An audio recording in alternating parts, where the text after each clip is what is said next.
विट्यात तरुणाच्या डोक्यात लाकडी दांडक्याने हल्ला करून खून. विट्यात भरदिवसा 2 परप्रांतीय तरुणांच्या वादातून निर्घृण खून करून आरोपी फरार झालाय. विटा येथील मायक्कानगर येथे नवीन घराच्या बांधकामाच्या ठिकाणी काम करणाऱ्या 2 परप्रांतीय तरुणांमध्ये झालेल्या वादातून एकाने दुसऱ्या तरुणाच्या डोक्यात लाकडी दांडक्याने हल्ला केल्याची धक्कादायक घटना उघडकीस आली आहे.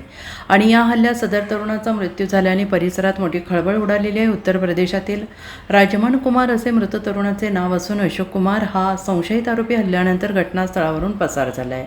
आणि याबाबत अधिक माहिती अशी की मायक्कानगर येथे सेवानिवृत्त अधिकारी दयानंद साबळे यांच्या नवीन घराचे बांधकाम सुरू आहे. या ठिकाणी उत्तर प्रदेशातील 4 तरुण फरशी बसवण्याचे काम करत आहेत. त्यापैकी अशोक कुमार, राजमन कुमार या दोघांमध्ये काही कारणावरून वाद सुरू झाला. या वादानंतर राजमन कुमार झोपला असताना अशोक कुमार यांनी त्याच्या डोक्यात लाकडी दांडक्याने हल्ला केला. या हल्ल्यात राजमन कुमार गंभीर जखमी झाला आणि या घटनेची माहिती मिळताच नागरिकांनी तातडीनं रुग्णवाहिका बोलावून त्याला ग्रामीण रुग्णालयात दाखल केले. मात्र डॉक्टरांनी तपासल्यानंतर त्याचा मृत्यू झाल्याचं स्पष्ट केलं. दरम्यान या हल्ल्यानंतर संशयित आरोपी अशोक कुमार घटनास्थळावरून पसार झाला आणि या घटनेची माहिती मिळताच पोलिसांनी तातडीनं तपासाची चक्रे फिरवत त्याचा शोध सुरू केला.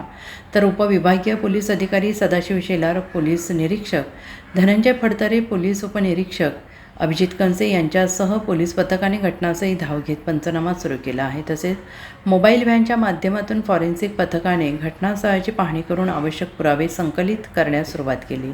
दरम्यान पसार झालेल्या अशोक कुमारचा शोध घेण्यासाठी पोलिसांकडून विविध ठिकाणी तपास आणि शोध मोहीम सुरू करण्यात आलेली आहे.